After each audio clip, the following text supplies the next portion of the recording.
กับทักทายสบายดีและสวัสดีครับผมเป็นพี่น้องเนาะบ่ว่าจะอยู่ในประเทศหรือว่าต่างประเทศก็ขอต้อนรับพี่น้องเข้าสู่สองของบาวแพงลาวเหนืออีกคือเก่าคือเดิมพี่น้องมื้อนี้มาพอกับบาวแพงกะสิพาพี่น้องเฮาเนาะไปเบิ่งข้าวนาของพ่อเฒ่าและกับสิไปซอกเก็บแนวอยู่แนวกินอยู่ในให้เนาะพี่น้องบ่ว่าจะเป็นมักทั่วมักแตงมักทั่วผู้เนาะและก็ตอนนี้บาวแพงก็ได้มาฮอดอยู่เที่ยงนาของพ่อเฒ่าแล้วเนาะพี่น้องนี่สังเกตเบิ่งแล้วก็ตอนนี้บาวแพงก็ยืนอยู่ใกล้กกต้นสิดาพี่น้องเดี๋ยวสิให้เบิ่งว่า ต้นชิดาสิมีหมากน้อยหรือว่าหลายซำใดกะสิให้เบิ่งน้ำกันพี่น้องตอนนี้เนาะพี่น้องก็คือเป็นเวลาตอนแรงแล้วเนาะพี่น้องสังเกตเบิ่งตะเวนก็กำลังขึ้นหอนอยู่เนาะพี่น้องสังเกตเบิ่งหมากชิดากะเริ่มสุกแล้วช่วงนี้นะพี่น้องเดี๋ยวเฮาสิปิด3-4หน่วยเนาะสังเกตเบิ่งอยู่เทิงเห็นป้าหน่วยสุกใหญ่ขนาดพี่น้องแล้วก็สังเกตเบิ่งฝากลุ่มพี่น้องกะมีเส้นเดียวกันเพราะว่าเฮากับบ่ได้มาดนแล้วเนาะนี่ แถวนี้ก็มีหลายพี่น้องฝากเทิงอีกป้าถูกพี่น้องสังเกตเบิ่งเนาะเหลืองขาดต้นเลยพี่น้องเขาสิปิดจาก2-3หน่วยกินก่อนเนาะหลังจากเขาสิกลับบ้านเขาสิปิดอีกพี่น้องประกาศตอนนี้นะเขาก็สิไปเก็บแนวอยู่แนวกินอยู่ในไห่ก่อนพี่น้องสังเกตเบิ่งเขาหน้าแถวนี้ก็โคตรงามพิลึกพิโลพี่น้องเพราะว่าเป็นแต่ว่าเป็นของพอเท่าไม่เท่าเนาะสังเกตเบิ่งเขากำลังสุกเหลืองแต่บอลนี่มันลมบอลหนึ่งพี่น้องเพราะว่าต้นมันสูงเกินไปเนาะ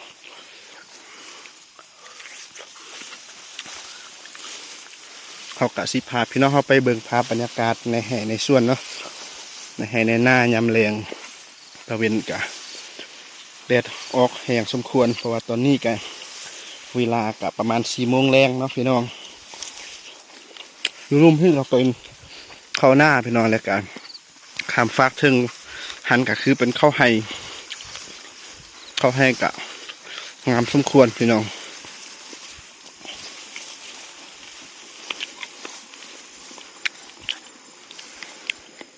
บรรยากาศยามค่อยคำลงแรงเนาะเอาเนาะพี่น้องเดี๋ยวนี้เขาก็ได้มาหอดจุดที่ว่ามีต้นมักทั่วผู้เนาะพี่น้องหรือว่าเครือมักทั่วผู้เดี๋ยวเขาสิเก็บมักทั่วผู้ให้พี่น้องเขาได้เบิ่งเนาะว่าสิได้น้อยหรือว่าได้หลายซ้ำใดกะรอทารุ่นเบิ่งน้ำกันพี่น้องนี่สังเกตเบิ่งฝากนั่นพี่น้อง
เอาเนาะพี่น้องบอนนี้สิให้พี่น้องเขาได้สังเกตเบิ่งเนาะอันนี้ก็คือบอนเขาปลูกผักมีซี่ซองต่างๆพี่น้องบ่ว่าจะเป็นผักบัวเนาะ ผักบัวแดงแล้วก็มักเผ็ดมักเขือเนาะอันนี้ก็คือต้นมักเผ็ดพี่น้องแล้วฝากนั้นก็คือมักเขือโอ้ยมันสุกแล้วเนาะเฮาก็สิบ่เอาเพราะวันแก่เฮาก็สิจงไว้เฮ็ดแนวปลูกปีต่อไปเนาะพี่น้องราคาอันนี้ก็คือกกทุนพี่น้องเฮาสามารถประกอบเมนูอาหารได้หลายอย่างเนาะบ่ว่าจะเป็นตำบ่หรือว่าเฮ็ดไส้อ่อเนาะก็แซ่บแล้วก็ลวกกับแจ่วก็ได้เนาะพี่น้องตำกินโคตรแซ่บเลยเนาะพี่น้องตำทุนแต่บ่ฮู้ว่าพี่น้องฝั่งไทยหรือว่าฝั่งอีสานเฮาเอิ้นว่ากกอีหยังก็คนใดเบิ่งแล้วก็อย่าลืมคอมเมนต์มาในช่องของเฮาเด้อพี่น้องนี่อันนี้ก็ต้นหนึงที่ว่าในพิลึกพิโลพี่น้องการกินเฮาก็สิเอาทางลำต้นเนาะทางก้านนี่แล้วก็ใบเนาะจากนั้นเฮาก็สิปอกเปลือกบนนี้ออกนี่สังเกตเปลือกบนนี้เฮาสิลาก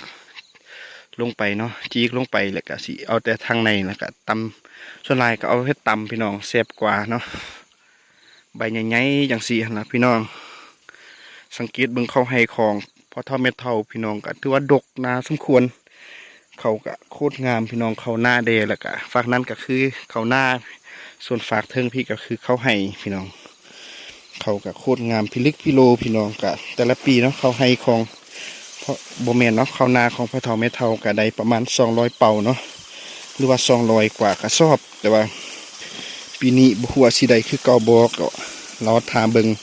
ตอนเก็บเกี่ยวพี่น้องแถวนี้ป้าถูกพี่น้องสังเกตเบิ่งเขาให้พี่น้องก็ถือว่างามสมควรนี่เขาให้ที่ว่าอ่อนๆเสียบๆนะหอมดีเนาะเวลาเขาหนึ่งไม่ๆจังซี่ก็คือว่ามีรสชาติที่ว่าหอมกินหอมสมควรพี่น้องตอนนี้เนาะเขาก็เลาะมาหลายบอนหลายที่แล้วเนาะตอนนี้เขาก็สิให้เบิ่งเขาให้ของพ่อเฒ่าแม่เฒ่าพี่น้องแต่บ่แม่นของบ่าวแพงเนาะตัวเขาก็ญาติเวลาเข้าไปเบิ่งแนวอยู่แนวกินอยู่ในไห้เนาะส่วนหลายก็เป็นทางผ่านคลองไปไห้เนาะทางผ่านไปไห้ของบ่าวแพงเขาก็สิผ่านมาทางนี้เพราะว่าเมื่อกี้เนาะบ่าวแพงก็ได้ไปเกี่ยวข้าวแล้วก็ได้กลับมาแวะเบิ่งเนาะพี่น้องตอนนี้ก็สิให้เบิ่งเนาะที่ว่าเขาเก็บในมื้อนี้ก็ได้มักทั่วภูพี่น้องนี่สังเกตเบิ่งเนาะมักทั่วภูถือว่าใหญ่ยาวงามพี่น้องเขาก็เก็บมาเพื่อสิเฮ็ดแนวกินมื้อแรกเนาะพี่น้องตำมักทั่วภูหรือว่าเขาพวกนึงเขาก็สิลวกเนาะลวกตำแจ่วแล้วก็กับแจ่วแซ่บๆพี่น้องอาหารบ้านนอกบ้านนาของเฮาพี่น้องผู้ใดเคยกินก็อย่าลืมคอมเมนต์มาเด้อพี่น้องเอาเนาะพี่น้องตอนนี้เนาะเฮาก็สิให้พี่น้องเฮาได้เบิ่งเนาะผลงานที่ว่าเฮาไปเลาะซอกภายในมื้อนี้ก็คือว่าได้หลายอันหลายแนวสารพัดอย่างเลยพี่น้องบ่ว่าจะเป็นยอดมักน้ำแล้วก็มักแตงเนาะแล้วก็มักทั่วภูแล้วก็ใบทุ่นเนาะพี่น้องนี่อันนี้ก็คือทั่วภูที่ว่าเฮาเก็บอยู่ในไห่มื้อนี้เนาะพี่น้องสังเกตเบิ่งฟ้าได้หลายเต็มทงเลยพี่น้องแล้วก็บ่อันนี้ก็คือเขาพี่น้องเขาที่ว่ายังอ่อนเนาะเฮาสิเก็บเข้าเนาะช่วงนี้เนาะก็ถือว่าช่วงที่ว่าเขากำลังทอดห่วงเนาะแล้วมันยังบ่ทันแก่เนาะเฮาก็สิเก็บเข้ากินเนาะตอนอย่างน้อยๆเนาะพ่อแม่เฮาเคยไปให้ไปนาไปหัวไปสวนเนาะเนื่องจากเขาอยู่ในเขตชนบทบ่มีเงินค้ำไปซื้อขนมเนาะพ่อแม่ก็เคยเก็บเข้าเนาะให้ลูกๆกินอยู่ในบ้านเนาะเพื่อเป็นของตอนจากการไปให้ไปสวนเนาะก็ตอนนี้เฮาก็สิได้มามัดเมียนกะเกียมกับบ้านกับเพื่อนพี่น้อง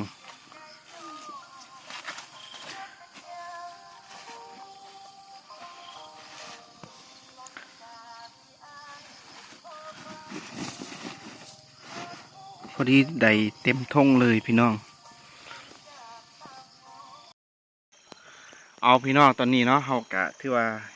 สิได้อำลาพระจากพี่น้องเฮาก่อนเนาะมื้อหน้าคอยมาพบกันใหม่พี่น้องและสุดท้ายเฮาก็ขอฝากซองอีกคือเก่าคือเดิมเด้อพี่น้องสำหรับคนใดที่มักเบิ่งวิถีชีวิตของคนลาวที่ว่าอาศัยอยู่ในชนบทก็อย่าลืมเข้ามาเบิ่งอยู่ในซองของเฮานี่เนาะพี่น้องบ่ว่าจะเป็นการทำมาหากินกันหลายสิ่งหลายอย่างพี่น้องเกี่ยวกับวิถีชีวิตเนาะบ่ว่าจะเป็นฮิตของประเพณีต่างๆที่ว่าอยู่ในชนบทลาวเฮาก็สิได้เก็บภาพบรรยากาศเหล่านั้นมาฝากให้พี่น้องต่างเมืองต่างบ้านหรือว่าต่างประเทศได้เบิ่งได้ชมเนาะพี่น้องเพราะว่าซองของเฮาก็เป็นซองน้อยๆเนาะที่อยากนำเสนอแต่ว่าเฮาก็ก็สร้างใหม่เนาะแต่ว่ายังบ่ทันมีผู้ติดตามหลายเท่าที่ควรเถื่อเนาะยังบ่ทันเปิดกว้างเพราะฉะนั้นแล้วถ้าหากคนใดเห็นก็อย่าลืมกดไลค์กดแชร์กดติดตามเนาะ เพื่อให้ซองของเขาได้เติบโตไปคือกับซองของชนเผ่าอื่นๆพี่น้องเพราะว่าซองของวิถีชีวิตของชนเผ่ากะมุของเฮากับชนหลายก็ยังมีน้อยเนาะพี่น้องยังบ่ค่อยมีหลายอยู่ในโลกนี้เพราะว่าส่วนหลายคนชนเผ่ากะมุก็เป็นคนที่ว่าค่อนข้างขี้อายแดเนาะส่วนหลายก็เฮามีความรู้อยู่แต่ว่าเฮาบ่สามารถเผยแพร่ได้เนาะแต่ว่าเฮาก็เป็นผู้หนึงที่ว่าอยากนำเสนอให้ชาวโลกได้รับรู้เพราะฉะนั้นแล้วเนาะที่ขาดบ่ได้ก็คือ FC ทางบ้านเนาะถ้าหากได้เห็นแล้วก็อย่าลืมสนับสนุนซองของเฮาเด้อ พบกันใหม่อยู่ในคลิปหน้าสำหรับมื้อนี้แพงกับทองขอกล่าวคำว่าสบายดี